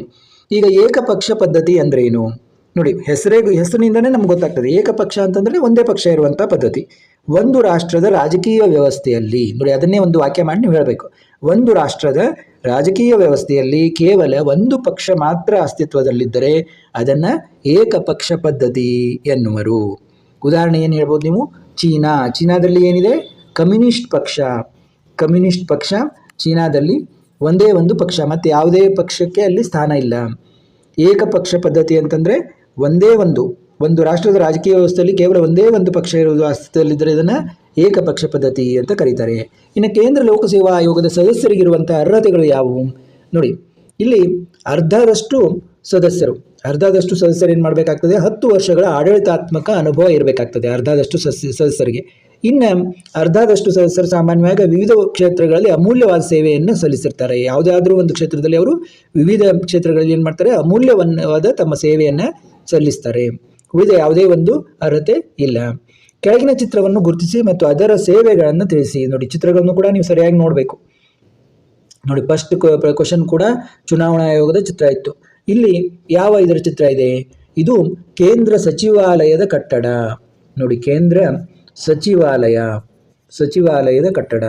ಇಲ್ಲಿ ಈ ಕೇಂದ್ರ ಸಚಿವಾಲಯದ ಕಟ್ಟಡ ಏನು, ಇದರ ಒಂದು ಇದು ಕೆಲಸ ಏನು ಅಂತ ಕೇಳಿದರೆ ಅದರ ಸೇವೆಗಳನ್ನು ತಿಳಿಸಿ. ನೋಡಿ, ಕೇಂದ್ರ ಸಚಿವಾಲಯದ ಕಟ್ಟಡ ಇದರ ಏನು ಸೇವೆ ಅಂತಂದರೆ ಕೇಂದ್ರ ಪಟ್ಟಿಯಲ್ಲಿ ನಿಮಗೆಲ್ಲ ಗೊತ್ತಿದೆ, ಕೇಂದ್ರ ಪಟ್ಟಿ ಅಂತ ಇರ್ತದೆ, ರಾಜ್ಯ ಪಟ್ಟಿ ಅಂತ ಇರ್ತದೆ. ಕೇಂದ್ರ ಪಟ್ಟಿಯಲ್ಲಿ ಬರುವಂತಹ ವಿಷಯಗಳ ಬಗ್ಗೆ ಸೇವೆಯನ್ನು ಸಲ್ಲಿಸುವುದು. ಅವುಗಳ ಒಂದು ಸೇವೆ, ಕೇಂದ್ರ ಪಟ್ಟಿಯಲ್ಲಿ ಏನೇನು ವಿಷಯಗಳು ಬರ್ತಾವಲ್ಲ ಅದಕ್ಕೆ ಒಂದು ಏನು ಸೇವೆ ಮಾಡಬೇಕಾಗ್ತದಲ್ಲ ಅದರ ಒಂದು ಇದನ್ನು ನಿರ್ವಹಿಸ್ತದೆ. ಇದು ಯಾವ ಒಂದು ಸರ್ಕಾರದ ನಿಯಂತ್ರಣದಲ್ಲಿರ್ತದೆ? ಇದು ಕೇಂದ್ರ ಪಟ್ಟಿಯಲ್ಲಿ ಬರುವಂತಹ ವಿಷಯಗಳನ್ನ ಬಗ್ಗೆ ಸೇವೆ ಸಲ್ಲಿಸೋದ್ರಿಂದ ಕೇಂದ್ರ ಸರ್ಕಾರದ ನಿಯಂತ್ರಣದಲ್ಲಿ ಇರುತ್ತೆ. ಇದನ್ನು ನೀವು ಬರೆದರೆ ಸಾಕು. ಇನ್ನು ಕರ್ನಾಟಕದಲ್ಲಿ ದಲಿತ ಸಂಘರ್ಷ ಸಮಿತಿ ನೋಡಿ, DSS ಅಂತೇಳಿ ದಲಿತ ಸಂಘರ್ಷ ಸಮಿತಿ, ಅದರ ಯಾರು ಮತ್ತು ಯಾವಾಗ ಸ್ಥಾಪಿಸಿದರು ಅಂತ ಕೇಳಿದ್ದಾರೆ. ಅದನ್ನು ಬಿ ಕೃಷ್ಣಪ್ಪ ಅನ್ನೋರು ಸ್ಥಾಪಿಸಿದರು. ಬಿ ಕೃಷ್ಣಪ್ಪ ಅನ್ನೋರು ಯಾವಾಗ ಸ್ಥಾಪಿಸಿದರು? 1974ರಲ್ಲಿ ಸ್ಥಾಪಿಸಿದರು. ಇನ್ನು ನೆರೆಹೊರೆ ಶಾಂತಿ ಸಮಿತಿಗಳು ಎಂದರೇನು ನೋಡಿ, ನೆರೆಹೊರೆ ಶಾಂತಿ ಸಮಿತಿಗಳು ಅಂದ್ರೇನು ನೋಡಿ, ಕೋಮುವಾದ ಅಂದರೆ ಬೇರೆ ಬೇರೆ ಜಾತಿಯವರು, ಧರ್ಮದವರು ಕೆಲವೊಮ್ಮೆ ಏನಾಗ್ತದೆ, ಅವರಲ್ಲಿ ಏನೋ ಒಂದು ಭಿನ್ನಾಭಿಪ್ರಾಯ ಬಂದು ಹಿಂಸಾಚಾರ, ಒಂದು ಗಲಾಟೆ ನಡೀತದೆ. ಆದ ಕಾರಣ ಈ ಕೋಮುವಾದದ ಹಿಂಸಾಚಾರ ನೀವು ಬರ್ಕೋಬಹುದು ಬೇಕಂದ್ರೆ. ಕೋಮುವಾದದ ಹಿಂಸಾಚಾರವನ್ನು, ಒಂದು ಗಲಾಟೆಯನ್ನು ನಿಯಂತ್ರಿಸಲು ಕೋಮುಗಳ ಮುಖಂಡರು ನೋಡಿ, ಆಯಾ ಕೋಮದಲ್ಲಿ ಮುಖಂಡರು ಅಂತ ಇರ್ತಾರೆ. ಯಾವುದಾದ್ರೂ ಪ್ರದೇಶದಲ್ಲಿ ಒಂದೊಂದು ಕೋಮಿನಲ್ಲಿ ಹಿಂದೂಗಳಲ್ಲಿ, ಮುಸ್ಲಿಮರಲ್ಲಿ ಹೀಗೆ ಮುಖಂಡರು ಇರ್ತಾರೆ. ಆ ಮುಖಂಡರನ್ನ ಸಮಿತಿಯ ಸದಸ್ಯರಾಗಿ ನೇಮಕ ಮಾಡ್ತಾರೆ. ನೆರೆಹೊರೆ ಶಾಂತಿ ಸಮಿತಿ ಅಂತ ಆ ಸಮಿತಿಯಲ್ಲಿ ಇದನ್ನು ಮಾಡ್ತಾರೆ. ಸಾಮಾನ್ಯವಾಗಿ ಏನು ಮಾಡ್ತಾರೆ, ಇಲ್ಲಿ ಪೊಲೀಸ್ ಇಲಾಖೆಯವರು ಆಯಾ ಒಂದು ಧರ್ಮದವರ ಮುಖಂಡರನ್ನ ಇದನ್ನು ಮಾಡಿ ನೆರೆಹೊರೆ ಶಾಂತಿ ಸಮಿತಿ ಅಂತ ಮಾಡ್ತಾರೆ. ಅಂದರೆ ಅವ್ರ ನಡುವೆ ಏನಾದರೂ ಗದ್ದಲ ಆದರೆ, ಈ ಹಿಂಸಾಚಾರಕ್ಕೆ ಇದನ್ನು ಮಾಡಿದರೆ ಆ ಒಂದು ಮುಖಂಡರು ಕೂಡಿ ಆ ಒಂದು ಶಾಂತಿ ಸಮಿತಿಯವರು ಪರಸ್ಪರ ಮಾತಾಡಿ ಆ ಒಂದು ಗಲಾಟೆಯನ್ನು ಬಗೆಹರಿಸ್ತಾರೆ. ಇಲ್ಲಿ ಪೊಲೀಸರು ತಮ್ಮ ಇವರ ನೆರವನ್ನು ಇದನ್ನು ಮಾಡ್ತಾರೆ, ಗಲಾಟೆಯನ್ನು ನಿಯಂತ್ರಿಸಲಿಕ್ಕೆ ಈ ಒಂದು ಸಮಿತಿಗಳ ನೆರವನ್ನು ಪಡಿತಾರೆ. ಇಂಡಿ ಮೈತ್ರಿಕೂಟದ 2 ಮಿತ್ರ ಪಕ್ಷಗಳನ್ನು ತಿಳಿಸಿ. ನೋಡಿ, ಇಂಡಿ ಮೈತ್ರಿಕೂಟ ಇಲ್ಲೇನಿದೆ? ಇಂಡಿ ಮೈತ್ರಿಕೂಟದಲ್ಲಿ ಭಾರತೀಯ ರಾಷ್ಟ್ರೀಯ ಕಾಂಗ್ರೆಸ್ ಮತ್ತು ರಾಷ್ಟ್ರೀಯ ಜನತಾದಳ, DMK, CPIM ಇವೆಲ್ಲ ಇವೆ. ಭಾರತೀಯ ರಾಷ್ಟ್ರೀಯ ಕಾಂಗ್ರೆಸ್ ಮತ್ತು ರಾಷ್ಟ್ರೀಯ ಜನತಾದಳ, DMK, CPIM ಇವು ಮಿತ್ರ ಪಕ್ಷಗಳಿವೆ. ನೀವು ಯಾವುದಾದ್ರೂ 2 ಮಿತ್ರ ಪಕ್ಷಗಳನ್ನು ಬರೆದರೂ ಸಾಕು. ಅಂತಾರಾಷ್ಟ್ರೀಯ ಸಂಬಂಧಗಳ 2 ಅನುಕೂಲಗಳನ್ನು ತಿಳಿಸಿ. ನೋಡಿ, ಅಂತಾರಾಷ್ಟ್ರೀಯ ಸಂಬಂಧಗಳ 2 ಅನುಕೂಲ ಏನು? ಅಂತಾರಾಷ್ಟ್ರೀಯ ಸಮಸ್ಯೆಗಳಿಗೆ ಶಾಂತಿಯುತವಾದ ಪರಿಹಾರ ದೊರೆಯುತ್ತದೆ. ಸಮಸ್ಯೆಗಳಿಗೆ ಶಾಂತಿಯುತ ಪರಿಹಾರ. ಮತ್ತು ಮಿಲಿಟರಿ ಕಾರ್ಯಾಚರಣೆ, ಯುದ್ಧ ಇಂಥವನ್ನೆಲ್ಲ ತಡೆಗಟ್ಟುತ್ತದೆ. ನೀವು ನೋಟ್ಸ್ ರೀತಿ ಒಂದೊಂದೇ ಪದಗಳನ್ನು ಬರೆದು ಕೂಡ ನೆನಪಿನಲ್ಲಿಟ್ಕೋಬಹುದು. ಅಂತಾರಾಷ್ಟ್ರೀಯ ಸಮಸ್ಯೆಗಳಿಗೆ ಶಾಂತಿಯುತ ಪರಿಹಾರ, ಮಿಲಿಟರಿ ಕಾರ್ಯಾಚರಣೆ ಮತ್ತು ಯುದ್ಧಗಳನ್ನು ತಡೆಗಟ್ಟುತ್ತದೆ. ಪ್ರಗತಿ ಮತ್ತು ಶಾಂತಿ ಒಪ್ಪಂದಗಳನ್ನು ಮಾಡಲಿಕ್ಕೆ ಇದರಿಂದ ಅನುಕೂಲ ಆಗ್ತದೆ ಅಂತಾರಾಷ್ಟ್ರೀಯ ಸಂಬಂಧಗಳಿಂದ. ಭಾರತ ವಿದೇಶಾಂಗ ನೀತಿಗೆ ಕೊಡುಗೆ ನೀಡಿದ ಇಬ್ಬರು ನಾಯಕರ ಹೆಸರುಗಳನ್ನು ತಿಳಿಸಿ ಅಂದಿದ್ದಾರೆ. ನೋಡಿ, ಪಂಡಿತ್ ಜವಾಹರ್ಲಾಲ್ ನೆಹರು ಅವರು ಅನೇಕ ಒಂದು ಭಾರತ ವಿದೇಶಾಂಗ ನೀತಿಗೆ ಬಹಳಷ್ಟು ಕೊಡುಗೆಯನ್ನು ನೀಡಿದ್ದಾರೆ. ಅವರ ಇದರಲ್ಲಿ ಸಾಕಷ್ಟು ಒಪ್ಪಂದಗಳು, ಸಾಕಷ್ಟು ಈ ನೀತಿಯ ಬಗ್ಗೆ ಚರ್ಚೆಗಳಾದವು. ಆಮೇಲೆ ಮಹಾತ್ಮ ಗಾಂಧಿಯವರು ಮತ್ತು ಚಕ್ರವರ್ತಿ ರಾಜಗೋಪಾಲಾಚಾರಿ ಅವರು ಮತ್ತು ವಿ.ಕೆ. ಕೃಷ್ಣ ಮೆನನ್ ಅವರು ಇವರೆಲ್ಲ ಕೂಡ ಭಾರತದ ವಿದೇಶಾಂಗ ನೀತಿಗೆ ಕೊಡುಗೆಯನ್ನು ನೀಡಿದ್ದಾರೆ. ಯಾರಾದರೂ ಇಬ್ಬರ ಹೆಸರನ್ನು ಬರೆದರೂ ಕೂಡ ಸಾಕು. ಇನ್ನು ಭಾಗ ಸಿ ಯಲ್ಲಿ ನೋಡಿ, ಕೆಳಗಿನ ಯಾವುದಾದ್ರೂ 6 ಪ್ರಶ್ನೆಗಳಿಗೆ ಪ್ರತಿಯೊಂದಕ್ಕೂ 15-20 ವಾಕ್ಯಗಳಲ್ಲಿ ಉತ್ತರಿಸಿ ಎಂದಿದ್ದಾರೆ. ಇಲ್ಲಿ ಕೂಡ ನೀವು ಬ್ಲೂ ಪ್ರಿಂಟನ್ನು ನೋಡಿಕೊಂಡು ಕೆಲವು ಚಾಪ್ಟರ್ಗಳನ್ನು ನೀವು ಅಭ್ಯಾಸ ಮಾಡಿದರೂ ಕೂಡ ಎಲ್ಲವನ್ನು ಬರೀಬೋದು. ಯಾಕಂದರೆ ಇಲ್ಲಿ ಯಾವುದಾದ್ರೂ 6 ಪ್ರಶ್ನೆ ಅಂತಂದಿದ್ದಾರೆ. ಇಷ್ಟೊಂದು ಪ್ರಶ್ನೆಗಳಿರ್ತವೆ, ಯಾವುದಾದ್ರೂ 6 ಪ್ರಶ್ನೆ ಬರೆದರೆ ಸಾಕು. ಅವನ್ನ 15-20 ವಾಕ್ಯಗಳಲ್ಲಿ ಬರೀಬೇಕಾಗ್ತದೆ ನೀವು. ಪ್ರಥಮ ಲೋಕಸಭಾ ಚುನಾವಣೆ ಕುರಿತು ಟಿಪ್ಪಣಿ ಬರೆಯಿರಿ. ರಾಜ್ಯಗಳ ಏಕೀಕರಣದಲ್ಲಿ ಸರ್ದಾರ್ ವಲ್ಲಭಭಾಯಿ ಪಟೇಲರ ಪಾತ್ರವನ್ನು ತಿಳಿಸಿ. ನಾಗರಿಕ ಸೇವಾ ವರ್ಗದ ಲಕ್ಷಣಗಳನ್ನು ವಿವರಿಸಿ. ಕಾರ್ಮಿಕ ಚಳವಳಿ ಕಾರಣಗಳಾವುವು? ರಾಷ್ಟ್ರ ನಿರ್ಮಾಣಕ್ಕೆ ಎದುರಾಗುವ ಅಡಚಣೆಗಳನ್ನು ವಿಮರ್ಶಾತ್ಮಕವಾಗಿ ವಿವರಿಸಿ. ಸಮ್ಮಿಶ್ರ ಸರ್ಕಾರದ ಅವಗುಣಗಳಾವುವು? ಭಯೋತ್ಪಾದನೆ ವಿರುದ್ಧ ಯುವಜನತೆಯ ಪಾತ್ರವನ್ನು ವಿವರಿಸಿ. ಕೆಳಗಿನ ಚಿತ್ರವನ್ನು ಪರಿಗಣಿಸಿ ಮತ್ತು ಅದರ ಸ್ಥಾಪನೆ ಕುರಿತು ಒಂದು ಟಿಪ್ಪಣಿ ಬರೆಯಿರಿ. ನೋಡಿ, ಚಿತ್ರಗಳನ್ನು ಬಹಳಷ್ಟು ಗಮನಿಸಬೇಕು ನೀವು. ಚಿತ್ರವನ್ನೇ ಎಷ್ಟೊಂದು ಇದರಲ್ಲಿ ಚಿತ್ರಗಳ ಬಗ್ಗೆ ಕೇಳಿದ್ದಾರೆ. ಭಾರತ ಸಾರ್ಕ್ನ 5 ಪ್ರಾದೇಶಿಕ ಸಹಕಾರಿ ಕ್ಷೇತ್ರಗಳ ಕುರಿತು ಬರೆಯಿರಿ. ಇನ್ನು ಭಾಗ ಡಿ ಯಲ್ಲಿ ನೋಡಿ, ಕೆಳಗಿನ ಯಾವುದಾದ್ರೂ 2 ಪ್ರಶ್ನೆಗಳಿಗೆ ಪ್ರತಿಯೊಂದು 30ರಿಂದ 40 ವಾಕ್ಯಗಳಲ್ಲಿ ಉತ್ತರಿಸಿದ್ದಾರೆ. ಇಲ್ಲಿ ಕೂಡ ನೀವು ಬ್ಲೂ ಪ್ರಿಂಟ್ ಅನ್ನು ನೋಡಿ ಕೆಲವು ಚಾಪ್ಟರ್ಗಳಿಂದ ಯಾವ ಚಾಪ್ಟರ್ಗಳಿಂದ ಈ ಒಂದು ಲಾಂಗ್ ಆನ್ಸರ್ಗಳು ಬರ್ತವೆ ಅನ್ನೋದನ್ನು ನೋಡಿಕೊಂಡು ಪ್ರಿಪೇರ್ ಆಗ್ಬೋದು. ಈಗಾಗಲೇ ಒಂದು ರಾಜ್ಯಶಾಸ್ತ್ರದ ಬ್ಲೂ ಪ್ರಿಂಟ್ ಬಗ್ಗೆ ಡಿಸ್ಕಸ್ ಮಾಡಿದ್ದೀನಿ. ಆ ವಿಡಿಯೋವನ್ನು ಕೂಡ ನೀವು ನೋಡಿದರೆ ನಿಮಗೆ ಒಂದು ಕ್ಲಿಯರಿಟಿ ಬರುತ್ತೆ. ಚುನಾವಣಾ ಆಯೋಗದ ರಚನೆ, ಅಧಿಕಾರ ಮತ್ತು ಕಾರ್ಯಗಳನ್ನು ವಿವರಿಸಿ. ಅನಕ್ಷರತೆ ಪ್ರಜಾಪ್ರಭುತ್ವಕ್ಕೆ ಒಂದು ಅಡ್ಡಿ ಹೇಗೆ, ಅದರ ನಿವಾರಣೋಪಾಯಗಳನ್ನು ವಿವರಿಸಿ. ಖಾಸಗೀಕರಣದ ಅರ್ಥ, ಮಹತ್ವ ಮತ್ತು ರಾಜಕೀಯ ಪರಿಣಾಮಗಳನ್ನು ವಿವರಿಸಿ. ಭಾರತ ವಿದೇಶಾಂಗ ನೀತಿಯ ಅರ್ಥ ಮತ್ತು ಮಹತ್ವವನ್ನು ವಿವರಿಸಿ. ಇನ್ನು ಭಾಗ ಈ ಮಾತ್ರ ದೃಷ್ಟಿ ವಿಕಲಚೇತನ ವಿದ್ಯಾರ್ಥಿಗಳಿಗೆ. ಈಗ ಇಲ್ಲಿವರೆಗೆ ನಾವು ಪೊಲಿಟಿಕಲ್ ಸೈನ್ಸ್ ಪೇಪರ್ 2 ಅನ್ನು ನೋಡಿದೆವು. ಪೇಪರ್ 1 ಅನ್ನು ಹಿಂದಿನ ವಿಡಿಯೋದಲ್ಲಿ ಮಾಡಿದ್ದೇನೆ. ಇದೇ ರೀತಿ ನಿಮ್ಮ ಸೋಷಿಯಾಲಜಿ ಮತ್ತು ಬೇರೆ ಕಾಮರ್ಸ್ ವಿಷಯಗಳಾಯಿತು, ಬೇರೆ ಎಲ್ಲ ವಿಷಯಗಳನ್ನು ಮಾಡ್ತಾ ಇದ್ದೀವಿ. ಕನ್ನಡ, ಇಂಗ್ಲೀಷ್, ಹಿಂದಿ ಕೂಡ ಮಾಡ್ತೀವಿ. ಎಲ್ಲ ಒಂದು ಕನ್ನಡ ಈಗಾಗಲೇ ಮಾಡಿದೆ. ಮತ್ತು ಉಳಿದ ವಿಷಯಗಳು ನಿಮ್ಗೆ ಯಾವುದಾದ್ರೂ ವಿಷಯಗಳು ದೊರೀತಾ ಇಲ್ಲ ಅಂತಂದರೆ ಕಾಮೆಂಟ್ನಲ್ಲಿ ತಿಳಿಸಿ. ಮತ್ತು ಮುಂದಿನ ವಿಡಿಯೋದಲ್ಲಿ ಭೇಟಿಯಾಗೋಣ. ದ್ವಿತೀಯ PUC ಮಾದರಿ ಪ್ರಶ್ನೆ ಪತ್ರಿಕೆ 3 ನೋಡಿ, ರಾಜ್ಯಶಾಸ್ತ್ರದ 3ನೇ ಮಾದರಿ ಪ್ರಶ್ನೆ ಪತ್ರಿಕೆಯ ಉತ್ತರಗಳನ್ನು ನಾವು ನೋಡೋಣ. ಯಾರೆಲ್ಲ ಚಾನಲ್ಗೆ ಸಬ್ಸ್ಕ್ರೈಬ್ ಆಗಿಲ್ಲ, ಸಬ್ಸ್ಕ್ರೈಬ್ ಆಗಿ. ಈಗ ನಾವು 3ರ ಉತ್ತರಗಳನ್ನು ನೋಡೋಣ. ಭಾರತದ ಪ್ರಸ್ತುತ ಮುಖ್ಯ ಚುನಾವಣಾ ಆಯುಕ್ತರು. ನೋಡಿ, ಇವೆಲ್ಲ ನೀವು ಕರೆಂಟ್ ಅಫೇರ್ಸ್ ಗೊತ್ತಿರಬೇಕು ನಿಮಗೆ. ಮುಖ್ಯ ಚುನಾವಣಾ ಆಯುಕ್ತರು ಯಾರಿದ್ದಾರೆ? ಜ್ಞಾನೇಶ್ ಕುಮಾರ್.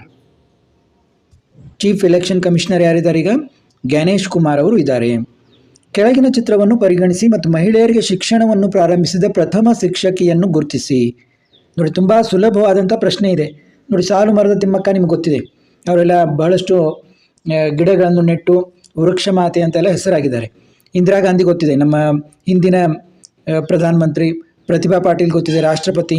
ಈಗ ಉಳಿದಿರೋದೇನು? ಸಾವಿತ್ರಿಬಾ ಫುಲೆ ಅವರು ಮಹಿಳೆಯರಿಗೆ ಶಿಕ್ಷಣವನ್ನು ಆರಂಭಿಸಿದಂಥ ಪ್ರಥಮ ಒಬ್ಬ ಶಿಕ್ಷಕಿ. ಇದನ್ನು ನೀವು ಸುಲಭವಾಗಿ ಕಂಡುಹಿಡಿಯಬಹುದು. ಇನ್ನು ಮ್ಯೂಮರ್ ಗಡಾಫಿ ಲಿಬಿಯಾದಲ್ಲಿ 1972ರಲ್ಲಿ ಇದನ್ನು ನಿಷೇಧಿಸಿದರು. ಏನನ್ನು ನಿಷೇಧಿಸಿದರು? ರಾಜಕೀಯ ಪಕ್ಷಗಳನ್ನು ನಿಷೇಧಿಸಿದರು.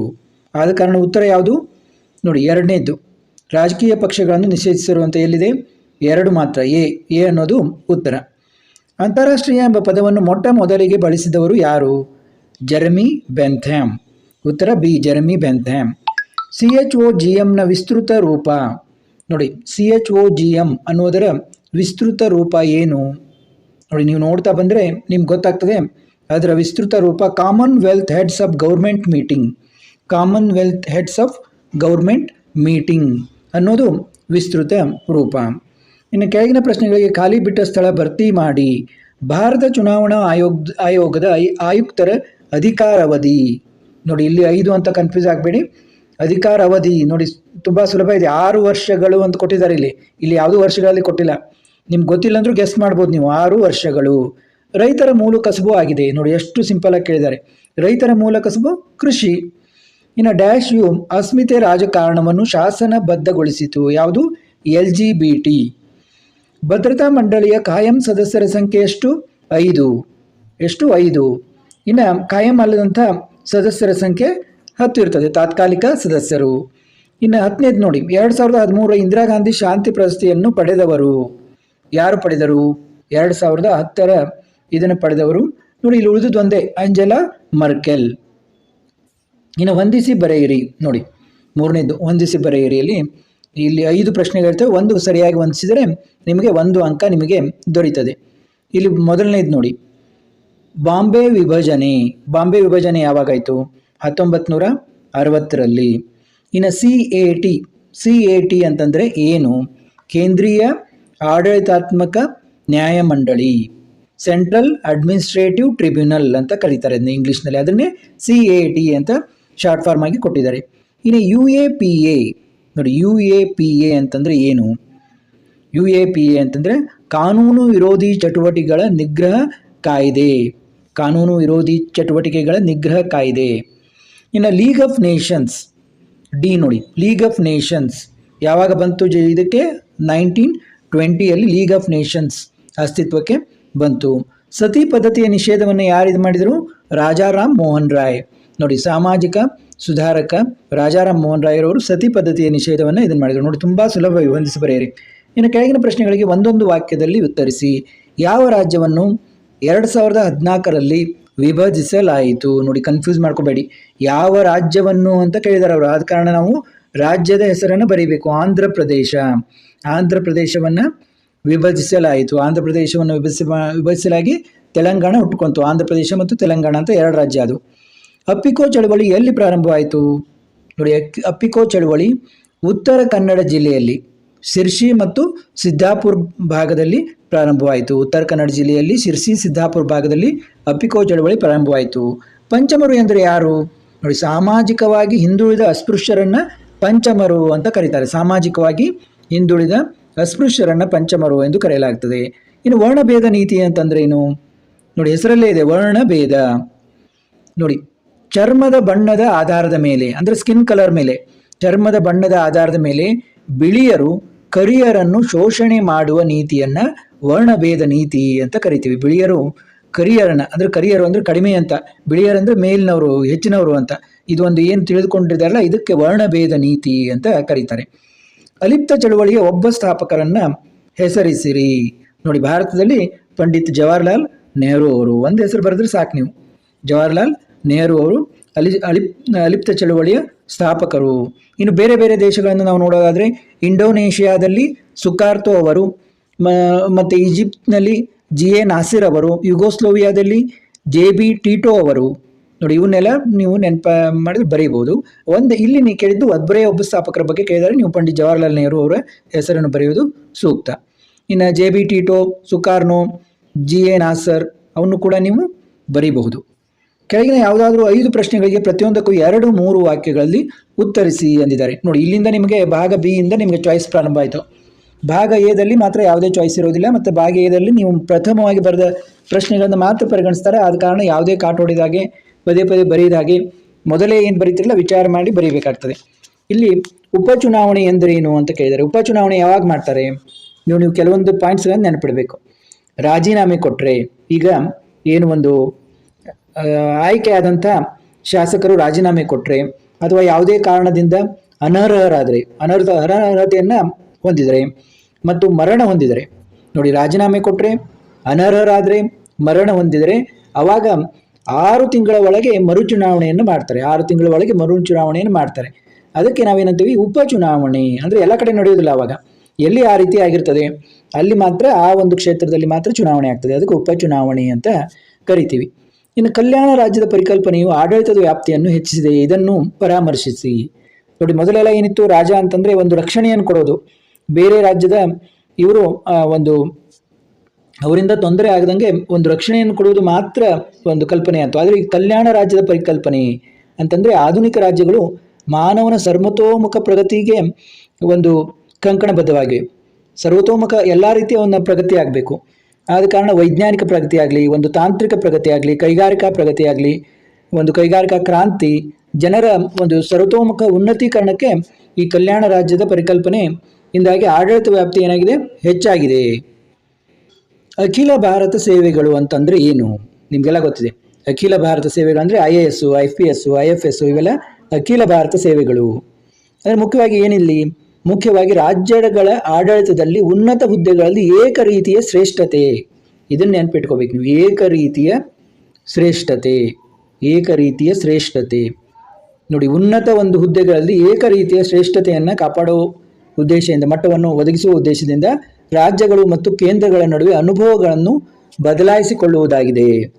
ಅಖಿಲ ಭಾರತ ಸೇವೆಗಳು ಅಂದರೆ ಮುಖ್ಯವಾಗಿ ರಾಜ್ಯಗಳ ಆಡಳಿತದಲ್ಲಿ ಉನ್ನತ ಹುದ್ದೆಗಳಲ್ಲಿ ಏಕ ರೀತಿಯ ಶ್ರೇಷ್ಠತೆಯ ಮಟ್ಟವನ್ನು ಒದಗಿಸುವುದರ ಜೊತೆಗೆ ರಾಜ್ಯಗಳು ಮತ್ತು ಕೇಂದ್ರಗಳ ನಡುವೆ ಅನುಭವಗಳನ್ನು ಬದಲಾಯಿಸಿಕೊಳ್ಳುವುದಾಗಿದೆ. ನೋಡಿ, ಬೇರೆ ಬೇರೆ ರಾಜ್ಯದಲ್ಲಿ ಒಂದು ಆಡಳಿತ ನಡೆಸಿದಂಥ ಉನ್ನತ ಹುದ್ದೆಗಳನ್ನು ನಿರ್ವಹಿಸಿದಂಥವರು ಬೇರೆ ಬೇರೆ ರಾಜ್ಯಕ್ಕೆ ಟ್ರಾನ್ಸ್ಫರ್ ಆಗ್ತಾರೆ. IAS ಆಫೀಸರು ಎಲ್ಲ ಅವರು ಬೇರೆ ಬೇರೆ ಕಡೆಯಲ್ಲಿ, ಒಂದು ಕಡೆಯಲ್ಲಿ ಏನೋ ಒಂದು ರಾಜ್ಯದಲ್ಲಿ ಒಳ್ಳೆಯದಿರ್ತದೆ, ಭಾಳ ಚೆನ್ನಾಗಿರ್ತದೆ, ಅದನ್ನು ತಂದು ಇಲ್ಲಿ ಕೂಡ ಇಂಪ್ಲಿಮೆಂಟ್ ಮಾಡಲಿಕ್ಕೆ ಅವರಿಗೆ ಚಾನ್ಸ್ ಇರ್ತದೆ. ಆದ ಕಾರಣ ಎಲ್ಲ ರಾಜ್ಯಗಳಲ್ಲಿ ಒಂದು ಶ್ರೇಷ್ಠತೆ ಮಟ್ಟವನ್ನು ಒದಗಿಸಲಿಕ್ಕೆ ಇದು ಸಹಾಯ ಆಗ್ತದೆ. ಕೆಳಗಿನ ಚಿತ್ರವನ್ನು ಗುರುತಿಸಿ ಮತ್ತು ಅವರಲ್ಲಿ ಹಿಂದುಳಿದ ವರ್ಗಗಳ ಏಳಿಗೆಗಾಗಿ ಶ್ರಮಿಸಿದವರು ಯಾರು? ನೋಡಿ, ಈ ಕೆಳಗಿನ ಚಿತ್ರದಲ್ಲಿ ನಮಗೆ ಜ್ಯೋತಿಬಾ ಫುಲೆ ಅವರು ಕಾಣ್ತಾರೆ. ಜ್ಯೋತಿಬಾ ಫುಲೆ ಅವರು ಹಿಂದುಳಿದ ವರ್ಗಗಳ ಏಳಿಗೆಗೆ ಶ್ರಮಿಸಿದರು. ಆದ ಕಾರಣ ನೀವು ಚಿತ್ರಗಳನ್ನು ಕೂಡ ಗಮನ ಕೊಡಬೇಕು. ಉತ್ತಮ ಆಡಳಿತ ಎಂದರೇನು? ಉತ್ತಮ ಆಡಳಿತ ಅಂದರೆ ಆಡಳಿತದಲ್ಲಿ ಒಂದು ನಿಯಂತ್ರಣ ಇರಬೇಕು. ಅಂದರೆ ಬೇಕಾಬಿಟ್ಟಿ ಆಡಳಿತ ಮಾಡಬಾರ್ದು. ಆಡಳಿತದಲ್ಲಿ ಒಂದು ನಿಯಂತ್ರಣ ಇರಬೇಕು, ಭ್ರಷ್ಟಾಚಾರ ಇರಬಾರ್ದು, ಪಾರದರ್ಶಕತೆ ಇರಬೇಕು. ಈ ವರ್ಡ್ಗಳನ್ನು ನೆನಪಿಡ್ರಿ.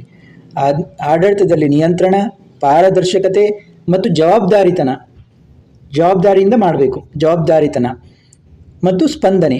ಈ ಜನರಿಗೆ ಆಡಳಿತದಲ್ಲಿ ಅವರಿಗೆ ನಾವು ಸ್ಪಂದಿಸಬೇಕು ಮತ್ತು ಸ್ಪಂದನೆ, ಇವುಗಳ ಜೊತೆಗೆ ಆಡಳಿತದಲ್ಲಿ ತಂತ್ರಜ್ಞಾನವನ್ನು ಬಳಸಿಕೊಳ್ಳುವುದು. ಇದೆಲ್ಲ ಕೂಡಿದರೆ ಏನನ್ನಿಸ್ತದೆ? ಉತ್ತಮ ಆಡಳಿತ ಅಂತ ಅನಿಸ್ಕೋತದೆ. ಆಡಳಿತದಲ್ಲಿ ನಿಯಂತ್ರಣ, ಪಾರದರ್ಶಕತೆ, ಜವಾಬ್ದಾರಿತನ ಮತ್ತು ಸ್ಪಂದನೆ, ಇವುಗಳ ಜೊತೆಗೆ ಆಡಳಿತದಲ್ಲಿ ತಂತ್ರಜ್ಞಾನವನ್ನು ಬಳಸಿಕೊಳ್ಳುವುದು. ಸಮ್ಮಿಶ್ರ ಸರ್ಕಾರವನ್ನು ಹೊಂದಿರುವ 2 ರಾಷ್ಟ್ರಗಳ ಉದಾಹರಣೆ ಕೊಡಿ. ನೋಡಿ, ನಿಮಗೆ ಗೊತ್ತೇ ಇದೆ, ಈಗ ಎಲ್ಲ ಕಡೆಗಳಲ್ಲಿ ಬಹಳಷ್ಟು ದೇಶಗಳಲ್ಲಿ ಸಮ್ಮಿಶ್ರ ಸರ್ಕಾರ ಇದಾಗ್ತದೆ. ನಿಮ್ಗೆ ಗೊತ್ತೇ ಇದ್ದಂಗೆ ಭಾರತದಲ್ಲಿ ಕೂಡ ಸಮ್ಮಿಶ್ರ ಸರ್ಕಾರವೇ ಇದೆ. Bharat, Australia, Italy, Germany, Spain, ನೋಡಿ ಎಲ್ಲ ಕಡೆ ಈಗ ಸಮ್ಮಿಶ್ರ ಸರ್ಕಾರಗಳು ಕಾಣ್ತಾ ಇದ್ದಾವೆ. ನೀವು ಒಂದು 2 ರಾಷ್ಟ್ರಗಳ ಹೆಸರು ಬರೆದರೆ ಸಾಕು. ಯಾವುದಾದ್ರೂ ನಿಮ್ಗೆ ನೆನಪಾದರೆ ಭಾರತ ಬರೀರಿ, ಆಸ್ಟ್ರೇಲಿಯಾ, ಇಟಲಿ, ಜರ್ಮನಿ, ಸ್ಪೇನ್, ಇದರಲ್ಲಿ ನಿಮ್ಗೆ ಯಾವುದೋ ನೆನಪಾಗ್ತದೆ ಅದು ಬರೀರಿ. ಇನ್ನು ಸೈದ್ಧಾಂತಿಕ ಆಧಾರದ ಮೇಲೆ ನೋಡಿ, ಯಾವ ಆಧಾರದ ಮೇಲೆ ಶಕ್ತಿ ಬಣಗಳು ವಿಂಗಡಣೆಯಾಗಿವೆ? ಶಕ್ತಿ ಬಣಗಳು ಒಂದು ಸೈದ್ಧಾಂತಿಕ ಆಧಾರದ ಮೇಲೆ ವಿಂಗಡಣೆಯಾಗಿವೆ. ಸಿದ್ಧಾಂತ, ಯಾವುದೋ ಒಂದು ಸಿದ್ಧಾಂತಕ್ಕೆ ಕಟ್ಟು ಬಿದ್ದು ಅವು ವಿಂಗಡಣೆ ಆಗ್ತವೆ. ಸೈದ್ಧಾಂತಿಕ ಆಧಾರದ ಮೇಲೆ ವಿಂಗಡಣೆಯಾಗಿವೆ. ಸೈದ್ಧಾಂತಿಕ ಅಂದಾಗ ಏನಾಗ್ತದೆ? ಇಲ್ಲಿ ಮುಖ್ಯವಾಗಿ ಪ್ರಜಾಪ್ರಭುತ್ವ, ಉದಾಹರಣೆಗೆ ಪ್ರಜಾಪ್ರಭುತ್ವ ಮತ್ತು ಸಮತಾ ತತ್ವ, ಇವುಗಳ ಆಧಾರದ ಮೇಲೆ ಶಕ್ತಿ ಬಣಗಳು ವಿಂಗಡಣೆಯಾಗಿವೆ. ಇನ್ನು ಪಂಚಶೀಲ ಒಪ್ಪಂದದ 2 ತತ್ವಗಳನ್ನು ಬರೆಯಿರಿ. ನೋಡಿ, ಪಂಚಶೀಲ ಹೆಸರೇ ತಿಳಿಸ್ತದೆ 5 ಒಪ್ಪಂದಗಳಿವೆ ಅಂತ. ಅದರಲ್ಲಿ ಏನೇನು ಒಪ್ಪಂದಗಳು? 2 ಹೇಳಬೇಕು ನೀವು ಯಾವುದಾದ್ರೂ. ಪ್ರಾದೇಶಿಕ ಐಕ್ಯತೆ ಮತ್ತು ಸಾರ್ವಭೌಮತ್ವವನ್ನು ಗೌರವಿಸುವುದು. ಪ್ರಾದೇಶಿಕ ಐಕ್ಯತೆ ಮತ್ತು ಸಾರ್ವಭೌಮತ್ವವನ್ನು ಗೌರವಿಸುವುದು. ಪರಸ್ಪರ ದಾಳಿ ಮಾಡದೇ ಇರುವುದು. ನೋಡಿ, ಪರಸ್ಪರ ದೇಶಗಳ ನಡುವಿನ ಪ್ರಾದೇಶಿಕ ಐಕ್ಯತೆ ಮತ್ತು ಸಾರ್ವಭೌಮತ್ವವನ್ನು ಗೌರವಿಸುವುದು, ಪರಸ್ಪರ ದಾಳಿ ಮಾಡದೇ ಇರುವುದು, ಪರಸ್ಪರ ದೇಶಗಳ ಆಂತರಿಕ ವ್ಯವಹಾರದಲ್ಲಿ ಹಸ್ತಕ್ಷೇಪ ಮಾಡದಿರುವುದು. ನೋಡಿ, ಅವರವ್ರದ್ದು ಏನೋ ಒಂದು ವ್ಯವಹಾರಗಳಿರ್ತವೆ. ಒಂದು ದೇಶ ಇನ್ನೊಂದು ದೇಶದ ಆಂತರಿಕ ವ್ಯವಹಾರದಲ್ಲಿ ಹಸ್ತಕ್ಷೇಪ ಮಾಡುವುದು ಚೆನ್ನಾಗಿರೋದಿಲ್ಲ. ಆದ ಕಾರಣ ಪರಸ್ಪರ ದೇಶಗಳು ಆಂತರಿಕ ವ್ಯವಹಾರದಲ್ಲಿ ಹಸ್ತಕ್ಷೇಪ ಮಾಡದಿರುವುದು. ಮತ್ತು ಸಮಾನತೆ ಮತ್ತು ಪರಸ್ಪರ ಅವಕಾಶ, ಆದಷ್ಟು ಸಮಾನತೆ ಮತ್ತು ಪರಸ್ಪರ ಅವಕಾಶಗಳು ದೊರೆಯುವಂತೆ ನೆರೆಹೊರೆಯ ದೇಶಗಳು ನೋಡಿಕೊಳ್ಳುವುದು. ಮತ್ತು ಶಾಂತಿಯುತ ಸಹಬಾಳ್ವೆಗೆ ಒತ್ತು ಕೊಡುವುದು. ಇವು ಪಂಚಶೀಲ ಒಪ್ಪಂದದ ತತ್ವಗಳು, 5 ತತ್ವಗಳು. ನೀವು ಅದರಲ್ಲಿ ಯಾವುದಾದ್ರೂ 2 ಬರೀಬಹುದು. ಇನ್ನು ಕೆಳಗಿನ ಯಾವುದಾದ್ರೂ 6 ಪ್ರಶ್ನೆಗಳಿಗೆ ಪ್ರತಿಯೊಂದಕ್ಕೂ 15-20 ವಾಕ್ಯಗಳಲ್ಲಿ ಉತ್ತರಿಸಿ ಎಂದಿದ್ದಾರೆ. ನೋಡಿ, ಇಲ್ಲಿ ನೀವು 6 ಪ್ರಶ್ನೆಗಳಿಗೆ ಮಾತ್ರ ಉತ್ತರವನ್ನು ಬರೀಬೇಕಾಗ್ತದೆ. ಈ ಎಲ್ಲ ಪ್ರಶ್ನೆಗಳಿಗೆ ಉತ್ತರಗಳನ್ನು ನಾನು ನಿಮಗೆ ನೋಟ್ಸ್ನೊಂದಿಗೆ ಕೊಡ್ತೀನಿ ಮುಂದಿನ ವಿಡಿಯೋಗಳಲ್ಲಿ, ಅವನ್ನು ನೋಡೋಣ. ಈಗ ನೋಡಿ, 1947 ಭಾರತ ಸ್ವಾತಂತ್ರ್ಯ ಕಾಯ್ದೆ ಉಪಬಂಧಗಳನ್ನು ವಿವರಿಸಿ ಎಂದಿದ್ದಾರೆ. ಕೆಳಗಿನ ಚಿತ್ರವನ್ನು ವೀಕ್ಷಿಸಿ ಮತ್ತು ಭಾರತದ ರಾಜ್ಯಗಳು ಮತ್ತು ಕೇಂದ್ರಾಡಳಿತ ಪ್ರದೇಶಗಳನ್ನು ಪಟ್ಟಿ ಮಾಡಿ ಅಂತ ಕೇಳಿದ್ದಾರೆ. ಕರ್ನಾಟಕ ಆಡಳಿತಾತ್ಮಕ ನ್ಯಾಯಮಂಡಳಿಯ ಕುರಿತು 1 ಟಿಪ್ಪಣಿ ಬರೆಯಿರಿ. ಮಹಿಳಾ ಚಳವಳಿಯ ಕಾರಣಗಳು ಯಾವುವು? ರಾಷ್ಟ್ರ ನಿರ್ಮಾಣಕ್ಕೆ ಎದುರಾಗುವ ಅಡಚಣೆಗಳ ನಿವಾರಣೋಪಾಯಗಳನ್ನು ವಿವರಿಸಿರಿ. ಭಾರತ ಸಂವಿಧಾನದಲ್ಲಿ ಉಲ್ಲೇಖಿತವಾದಂತೆ ಅಧಿಕಾರ ವಿಕೇಂದ್ರೀಕರಣವನ್ನು ವಿವರಿಸಿರಿ. ಭ್ರಷ್ಟಾಚಾರವನ್ನು ಯೋಜನತೆ ಹೇಗೆ ತಡೆಗಟ್ಟಬಹುದು? ವಿಶ್ವಸಂಸ್ಥೆಯ ಧ್ಯೇಯೋದ್ದೇಶಗಳಾವುವು? ಭಾರತ ಆಸಿಯಾನ್ 5 ಸಹಕಾರ ಕ್ಷೇತ್ರಗಳನ್ನು ಕುರಿತು ವಿವರಿಸಿರಿ. ನೋಡಿ, ಮತ್ತೆ ಭಾಗ ಡಿ ಯಲ್ಲಿ ಕೆಳಗಿನ ಯಾವುದಾದ್ರು 2 ಪ್ರಶ್ನೆಗಳಿಗೆ ಪ್ರತಿಯೊಂದಕ್ಕೂ 30 ರಿಂದ 40 ವಾಕ್ಯಗಳಲ್ಲಿ ಉತ್ತರಿಸಿ ಎಂದಿದ್ದಾರೆ. ರಾಜಕೀಯ ಪಕ್ಷಗಳ ಕಾರ್ಯಗಳನ್ನು ವಿವರಿಸಿರಿ. ಭಾರತ ಪ್ರಜಾಪ್ರಭುತ್ವಕ್ಕೆ ಭಯೋತ್ಪಾದನೆ ಒಂದು ಗಂಡಾಂತರ, ವಿಶ್ಲೇಷಿಸಿ. ಜಾಗತೀಕರಣದ ಅರ್ಥ, ಮಹತ್ವ ಮತ್ತು ರಾಜಕೀಯ ಪರಿಣಾಮಗಳನ್ನು ವಿವರಿಸಿರಿ. ಭಾರತ ಮತ್ತು ಸೋವಿಯತ್ ರಷ್ಯಾ ದೇಶಗಳ ನಡುವಿನ ಸಂಬಂಧಗಳನ್ನು ವಿವರಿಸಿರಿ ಎಂದಿದ್ದಾರೆ. ಯಾವುದಾದ್ರು 2 ಬರೆದ್ರೆ ಸಾಕು. ಈಗಾಗಲೇ ನಾನು ನಿಮ್ಮ ರಾಜ್ಯಶಾಸ್ತ್ರದ ಬ್ಲೂ ಪ್ರಿಂಟ್ ಕೂಡ ವಿವರಿಸಿದ್ದೀನಿ. ನೀವು ಕೆಲವೇ ಚಾಪ್ಟರ್ಗಳನ್ನು ಓದಿದ್ರು ಕೂಡ 80ಕ್ಕೆ 80 ಅಂಕಗಳನ್ನು ಪಡೆಯಬಹುದು ಅಂತ ಹೇಳಿದ್ದೀನಿ. ನಿಮ್ಮ ಬೇರೆ ವಿಷಯಗಳನ್ನು ಕೂಡ ನೋಡೋಣ, ಮತ್ತೆ ಭೇಟಿಯಾಗೋಣ.